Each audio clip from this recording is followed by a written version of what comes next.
नमस्कार साथियों, एक हेडलाइन आपने देखी होगी कि एक बच्चा आईफोन के लिए एक पहाड़ी से महाराष्ट्र में कूद जाता है। साथ में उसके पेरेंट्स भी बचाने के चक्कर में या किसी जद्दोजहद में वो भी कूद जाते हैं। इंपॉर्टेंट बात यह है कि एंगेलेक्स यही नहीं रुकता कि आईफोन के लिए बच्चा वहां पे जाके सुसाइड कर रहा है। मुद्दा यह है कि क्या सिर्फ आईफोन के लिए बच्चा सुसाइड कर सकता है या फिर इसको सोशल मीडिया ने आईफोन का कारण बना दिया है, इसकी वजह से सुसाइड हुई है। उससे पहले हम आपको एक फुटेज दिखा देते हैं जो किसी चैनल के थ्रू हम देख रहे हैं। आपको ये रियल फुटेज आपको ये दिखेगी एक्चुअली में हुआ क्या, कुछ लोग जिन्होंने वहां पर रिकॉर्डिंग करी। Was trying to save him, and moments later, the mother jumps too. All of this over an iPhone 15 EMI. What happened on a hilltop in Maharashtra? अगर आप देखेंगे तो वीडियो में भी सर यही कह रहे हैं कि ये आईफोन के लिए या आईफोन को लेकर झगड़ा हो रहा था, उसके लिए ही ये सारी घटनाएं हुई हैं। लेकिन हमें लगता है कि शायद एंगल एक्स यही है हमारा, कि शायद आईफोन के लिए बच्चा सुसाइड कर रहा है। ये थोड़ा सा बहुत ज्यादा पेचीदा मामला है, इसको भी हम एंगल एक्स की नजरों से देखेंगे। पहले इस वीडियो को पूरा देख लेते हैं। Chhatrapati Shambhajinagar has shocked the nation.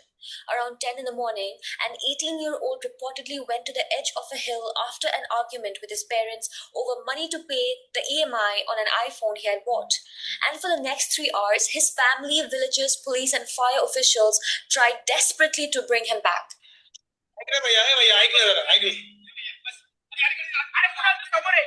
They tried to reason with him. The local sarpanch reportedly even offered to get him an iPhone, but the teenager reportedly kept saying there was only one solution.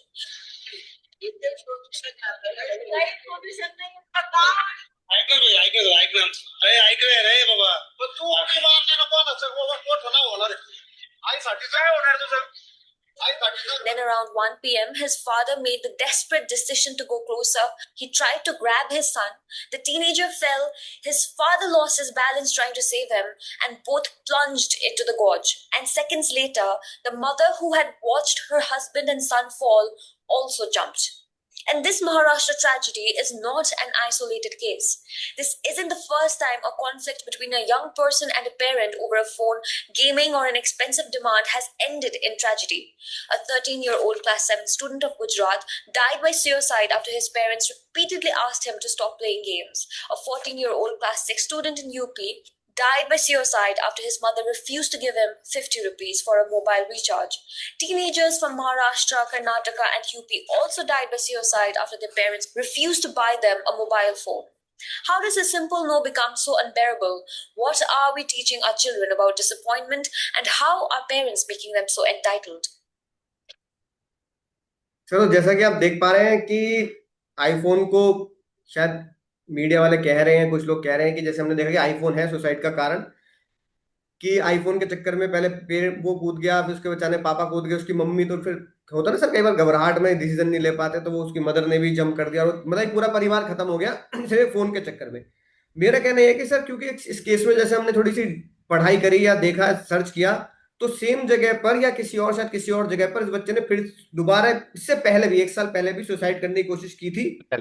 और किसी तरह police वालों ने समझा बुझाकर इसको वापस बुला लिया गया और समझाकर वापस उसके घर पे छोड़ दिया।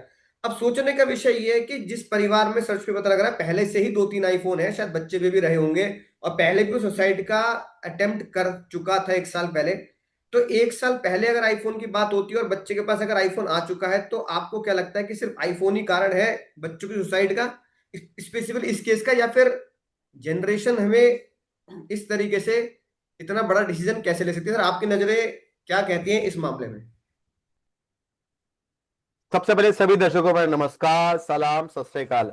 अंकुर सर, ये जो मुद्दा है, जो मीडिया में, सोशल मीडिया हमारी जानते हैं आप, बहुत जल्दी कुछ भी डिसीजन दे देती है। उसने मीडिया कहा है कि भाई ये वीडियो क्लिप दिखा करके, अब वीडियो क्लिप में कहीं सुनाई दे रहा है कि आईफोन के नहीं, वो कह रहा है, क्योंकि साउंड तो कुछ आ नहीं रहा।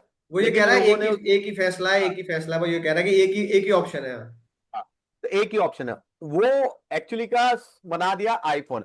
बट मैंने जो इसके उसको स्टडी किया, इसके बाद पता, तो वो ये कह रहा था कि उसने 1 साल पहले भी सुसाइड की कोशिश, उसके पेरेंट्स जो था अलग रहते थे। इसका जो बड़ा भाई था ना, 6 साल पहले वो मर चुका था, 6 साल पहले उसकी डेथ हो गई थी। अब इसके जो पेरेंट्स थे, वो इसके जो बाप थे और माँ थे, वो अलग रहते थे। तो इसका कहना था कि दोनों एक साथ रहो, मेरी परवरिश करो, ये नहीं था। तो अगर इसने ये धमकी दी थी कि अगर आप दोनों एक साथ नहीं रहोगे तो मैं सुसाइड कर लूंगा, मीडिया ने उसको मोबाइल फोन का मुद्दा बना दिया। ये जो स्टेटमेंट कहा गया है इसकी जो मौसी की तरफ से आया है, ये मौसी का एक वीडियो वायरल हुआ, उसमें उसने बताया है कि भाई मौसी ने कहा कि मेरी जो वो थी बहन थी और जो थी उनमें थोड़ी अनबन चल रही थी, ये बच्चा चाहता था कि माँ बाप एक साथ रहें। हाँ। इस मुद्दे को आईफोन का मुद्दा बना दिया गया हमारे सोशल मीडिया ने, क्योंकि सोशल मीडिया में न्यूज की पहले वेरिफिकेशन नहीं करते, सीधे धड़ल्ले से वायरल। और हम लोगों ने भी भाई सोच लिया, हम लोगों ने भी अफवाह फैला दी कि मोबाइल के चक्कर में बच्चा ने सुसाइड कर ली, देखो बच्चे बिगड़ रहे हैं देखो। और सही बात है। आज की जनरेशन आपने बहुत सारे केस दिखाए, इस वीडियो हम देख रहे हैं कि बहुत सारे बच्चों ने रिचार्ज के लिए, मोबाइल फोन के लिए सुसाइड। मानता हूं सर मोबाइल फोन एक मुद्दा है। अब ये मुद्दा क्यों बन रहा है सर? आजकल सोशल मीडिया दिखावा होता जा रहा है, दिखावा होता रहा है कि जिसकी वजह से हर बंदा चाहता है कि मेरे पास ऐशो आराम की हर चीज हो, मेरे पास गाड़ी हो, मोबाइल हो, क्योंकि दिखावे की दुनिया बहुत। हम और अब आप 90s के थे, हमारे टाइम में इतना ज्यादा क्रेज नहीं था दिखावे का, फोन ही क्योंकि नहीं था ना। हमारे पास हाँ सोशल मीडिया नहीं था। हाँ, सोशल फोन भी नहीं मीडिया था। हाँ। छोटी छोटी बात को बहुत ज्यादा बढ़ा चढ़ा के दिखाता है, जिससे कि लोगों को लगता है लाइफ स्टाइल यही है। हाँ। आम जनरेशन को भी लगता है कि उसी लाइफ स्टाइल को वो मांगता है अपने पेरेंट्स से, बट पेरेंट्स कैसे पूरा करेंगे दोस्त? आसान तो नहीं है। तो यहां पर बहुत ज्यादा देखने लायक बात है कि आप चीजों को एक एंगल से ना देखें। किसी भी सुसाइड के पीछे बहुत सारे एंगल्स होते हैं, हमारा एंगल सेक्स उन सभी बातों को बताएगा कि मोबाइल फोन मुद्दा नहीं था, बाकी और भी कलेश होते हैं घर में, फैमिली के होते हैं, मेंटल हेल्थ इश्यूज होते हैं। कई बार क्या होता है फैमिली में कलेश, जो इसका मुद्दा फैमिली में कलेश की वजह से होता है। कई बार सुसाइड मैरिज की वजह से होते हैं। कई बार सुसाइड जो होते हैं मतलब पढ़ाई की वजह से होते हैं। तो बहुत सारे फैक्टर जो सुसाइड करने को मजबूर करते हैं, बहुत सारे फैक्टर हैं। तो एक एंगल को नहीं देखना चाहिए मेरा मानना है। और इस एंगल के अंदर भी जल्दबाजी करी सोशल मीडिया के अंदर, मोबाइल फोन ही नहीं बल्कि उनकी फैमिली का कुछ प्रॉब्लम था जिसकी वजह से बच्चा उनको धमकी दे रहा था। और बच्चे ने सिर्फ धमकी दे रहा था, बच्चा मरना नहीं धमकी दे रहा था। पेरेंट्स ने क्या किया, उसका हाथ खींचने के चक्कर में दोनों स्लिप हो गए और दोनों गिर पाए। जब पेरेंट्स के साथ बच्चा गिरा तो माँ अपने होश खो पड़ी और उस चक्कर में उसने भी छलांग लगा दी, तो तीनों फैमिली खत्म हो गई सर। बड़े दुख भरी घटना है एक परिवार के लिए सर ये। हाँ जी सर, जैसे अगर मैं थोड़ा सा डेटा बताऊं आपको स्टूडेंट के सुसाइड्स का, क्योंकि ये स्टूडेंट ही है, बच्चा जो भी है। सर 2019 में 10,000 से ज्यादा स्टूडेंट ने सुसाइड करी। ये मतलब जो एक्चुअल गवर्नमेंट डेटा जो पब्लिश करता है, हाँ 2020 में बिल्कुल। 12,000, है ना। और हम्म, 2021 में वो कोरोना के चक्कर में भी स्टूडेंट्स घर में रहते हैं, मोबाइल फोन ज्यादा चलाया और सोशल मीडिया पे ज्यादा देखा, पूरे दिन ऑनलाइन क्लास, मतलब बड़ा एक अलग ही तरीके का प्रेशर क्रिएट होता है, वाइब्रेशंस क्रिएट होती है मोबाइल की, मेंटल हेल्थ को वो करती है प्रॉब्लम। 2021 से आंकड़े बढ़ते चले जा रहे हैं सर, कोरोना के बाद से आंकड़े बढ़ते चले जा रहे हैं। 2021 में 13,000 हो गए, 2022 में भी 13,000, 13,500 के आसपास, 2023 में 14,000 के आसपास, और 2024 में, 2025 का एग्जैक्ट डेटा भी आया नहीं है, 2024 में सर ये 14,500, मतलब हर हर साल 1,000 से 500 सुसाइड के केस इंक्रीज होते जा रहे हैं सर। अब ये समझ में नहीं आ रहा कि बच्चे जो, वो भी स्टूडेंट, और वो भी रिपोर्टेड, और ये तो डेटा है। मतलब ये तो एक डेटा है जो रिकॉर्डेड है, और गांव वाँव में जो लोग रिकॉर्ड भी नहीं करते हैं, पुलिस में कंप्लेंट भी नहीं करते गांव वगैरह में, तो वहां का तो कोई डेटा हम कह ही नहीं सकते कितना हो सकता है सर। अब सर देखो हम्म, यहाँ पर अगर मैं बात करूँ तो इतने बच्चों ने 10,000, 11,11, 12,12 हजार बच्चों ने सुसाइड कर ली, तो हर हर बच्चे का जो सुसाइड प्रॉब्लम है ये फोन तो नहीं है लगता हमें। भाई आप मान लो इन डेफिनेटली। इन 14-15 हजार में से 500 बच्चों ने फोन के लिए कर लिया, जैसे हमने देखा रिचार्ज नहीं कराया, नहीं कराया, 1,000 बच्चों ने कर लिया। लेकिन बाकी जो 13-14 हजार बच्चे हैं ये जो सुसाइड कर रहे हैं, ये फोन की वजह से नहीं कर रहे हैं सर। मुझे लगता हम्म, है कि ये एक मेंटल ट्रॉमा, एक मेंटल हेल्थ का इशू है, जिसकी वजह से सुसाइड, है ना, जैसे खतरनाक अपनी जिंदगी खत्म करने के लिए इतनी हिम्मत चाहिए, मतलब खुद को हार्म करने के लिए। अगर मैं और आप यही कहते हैं कि भाई चल एक ब्लेड ले ले और यहां से काट दे, मतलब मजनू की तरह, कि यार मजनू को भी लैला की तरह अगर काटना है, तो भाई मतलब हिम्मत कहाँ से आएगी, वो मतलब मेंटल प्रेशर कहाँ से आ जाएगा। मेरे अरे बस के आप, तो नहीं है सर। मतलब कोई भी नहीं कर सकता। हम 90s में थे तो भी हम ये सुनते थे, भाई शाहरुख खान की पिक्चर आई थी, तू हाँ कर या ना कर, तू है मेरी कर, मतलब छाती में किरण नाम लिख देता, तो हम सोचते थे भाई बड़ा साइको आदमी है, बड़ा पागल पिक्चर, बात मतलब वो इतनी साइको पिक्चर लगती थी कि भाई चेस्ट पे किरण लिख रखा शाहरुख खान ने भाई, अचंभित। तो मतलब ऐसा करने में भी जिगर चाहिए होता था कि यार कोई कैसे लिख सकता है किसी का नाम चेस्ट पे ब्लेड से, और यहाँ बच्चे सुसाइड कर लेते हैं। तो सर मुझे लगता है मेंटल हेल्थ की तरफ हमारा इशू होना चाहिए, और अगर मेंटल हेल्थ को कैसे ठीक करा जा सकता है, या इस मेंटल इश्यू को किस तरीके से टैकल करा जा सकता है, क्योंकि आप भी पेरेंट्स की कैटेगरी में है, मैं भी पेरेंट्स की कैटेगरी में, आपके मेरे दोनों के बच्चे हैं, राइट, बड़े भी हैं और बड़े भी होंगे, तो कई तरह का ट्रॉमा, और हम भी, और वो भी उस फेज से गुजरेंगे, चाहे फोन का हो चाहे कोई और हो, एग्जाम का हो। तो हम, आपको क्या लगता है कि हमें इसको कैसे टैकल करना है, और बाकी जो पेरेंट्स अगर ये देख रहे हैं तो उनके लिए आप क्या सलाह देना चाहते हैं कि ऐसी सिचुएशन में कैसे हैंडल करना, चाहे वो पारिवारिक हो, चाहे वो सोशल मीडिया, चाहे वो फोन हो, तीनों को एक साथ आप बता दीजिए कि किस तरीके से मेंटल हेल्थ को मेंटेन करना है। देखिए, सबसे पहले कुछ मुद्दों पे हम बात करते हैं जिससे इस प्रॉब्लम को शायद मे बी रिड्यूस करा जा सके। मेरे ओपिनियन से और मेरे सजेशन के हिसाब से कुछ बातें पेरेंट्स को अप्लाई करनी चाहिए, और इन बातों को अप्लाई करके मैं गारंटी कर रहा हूं कि आप पेरेंट्स के और जो बच्चों के बीच में गैप है ना, उस गैप को हम्म। रिड्यूस होगा। कुछ हम्म। बातें स्कूल वालों को भी करनी चाहिए अप्लाई, और घर वालों को भी। तो ये सब बातें, पहली बात सर देखो, फोन ना दिलाना कोई सोल्यूशन नहीं है। हम्म। आपको बताना होगा सबसे पहले बच्चों को, फोन से ज्यादा वर्थ आपकी है, कि भाई हम्म। फोन इंपॉर्टेंट नहीं, आप ऐसे हजारों फोन खरीद सकते हो, आप इंपॉर्टेंट हो, आप हमारे लिए इंपॉर्टेंट हो, पहले ये बताना है।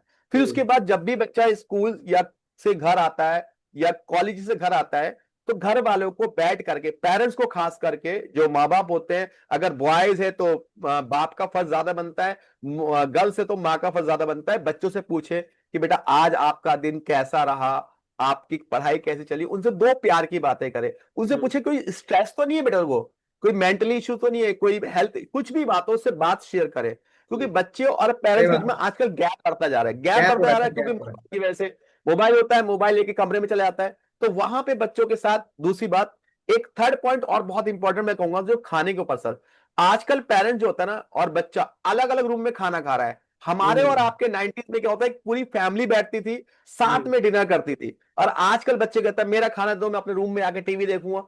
तो जहां पेरेंट्स से बिल्कुल भी बात नहीं हो पा रही, बेचारा ऑफिस जाता है बाप, शाम को आता है, शाम को बच्चा रूम में होता है। तो वहां पे एक सबसे बड़ा गैप आप फील कर सकते हो, बच्चों से डेली बात कर सकते हैं।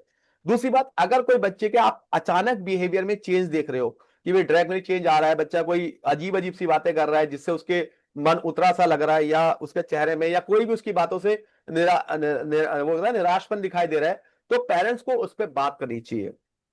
तीसरी बात, अगर बच्चे ने कभी पहले भी कभी सुसाइड की सोची हो, तो हम्म। उस बात को इग्नोर ना करें। वो सेकेंड पे, क्योंकि उसने जो कहा है, सीकिंग अटेंशन नहीं, बल्कि उसकी बात समझने की कोशिश करें।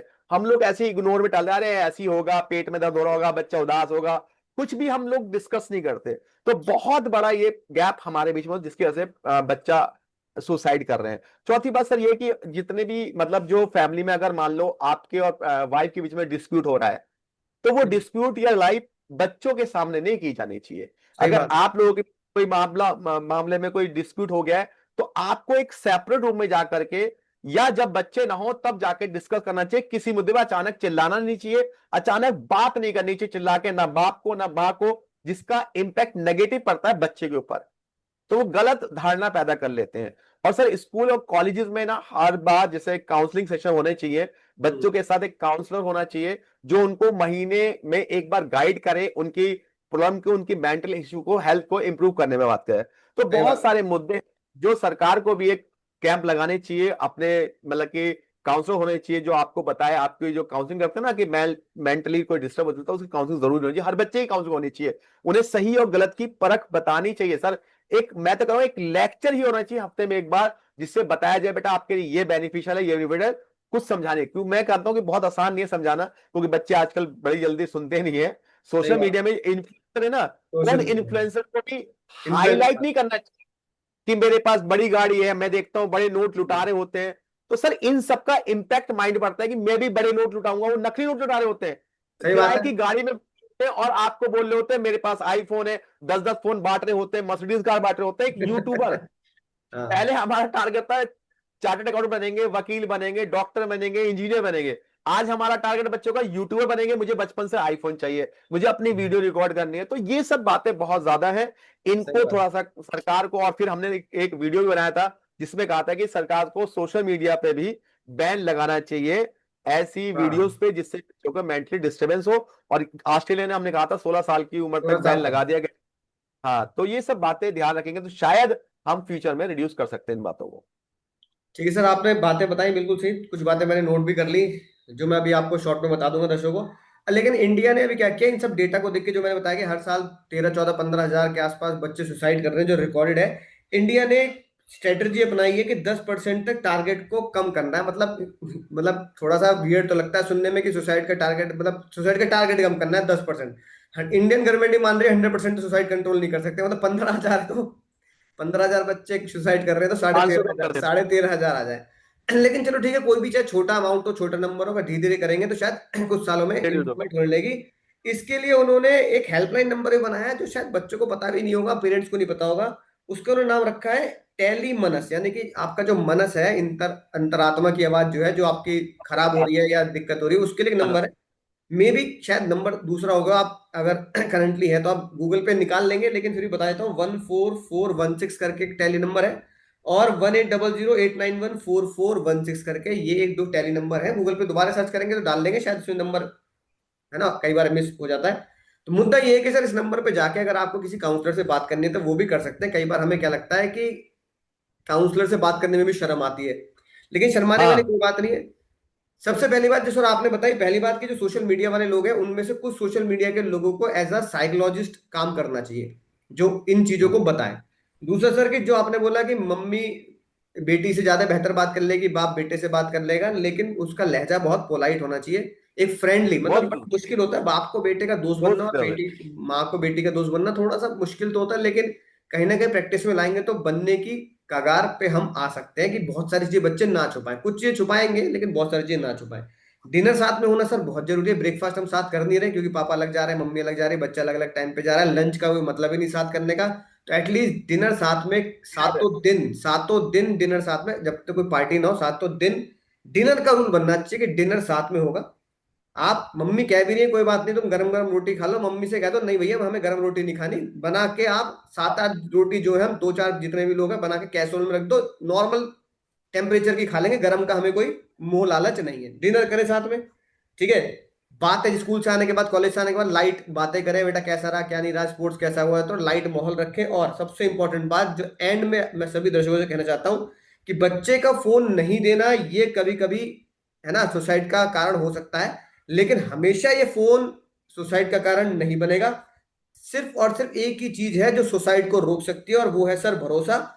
बच्चे को ये भरोसा आना चाहिए अपने माँ बाप की तरफ से, हर उसके आसपास की तरफ से, कि मैं फेल हो सकता हूं, क्योंकि दुनिया में हर एक बंदा जीतने के लिए नहीं बना है। मैं इनिशियल स्टेज में फेल हो सकता हूं, और उस फेलियर में भी मैं अकेला नहीं हूं।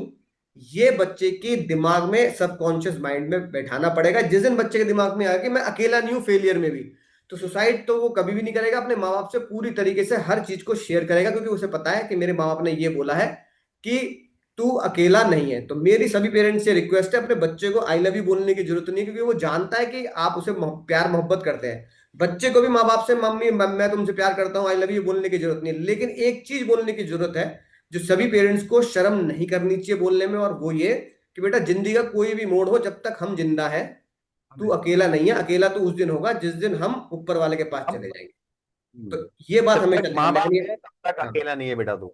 हाँ। जिस दिन ये बात बच्चे के समझ में आ गई कि मेरी मम्मी पापा ने बोला है कि तू अकेला नहीं है, जब तक हम जिंदा है, वो दुनिया की कोई भी जंग और कोई भी एग्जाम और कोई भी मुसीबत को, टॉर्चर को, स्ट्रेस को आराम से झेल के आगे निकल जाएगा। आराम से सहन कर लेगा, बिल्कुल बिल्कुल। तो चलिए साथियों, इसी एंगल के साथ कि आपको बस अपने बच्चों से यही बोलना है कि आप अकेले नहीं है जब तक हम जिंदा है। हम ऐसी किसी मुद्दे को, एक साइकोलॉजिकली मुद्दे को, एक अलग अगले टॉपिक को, जिससे हम आपका और सबका एक साथ मिलके आगे एक मुहिम चला सके कि आगे सुसाइड ना हो। अगले किसी वीडियो में मिलेंगे सर, तब तक चैनल को सब्सक्राइब कर दीजिए, चर्चा में जुड़े रहिए। जय हिंद साथियों, जय हिंद। जय हिंद।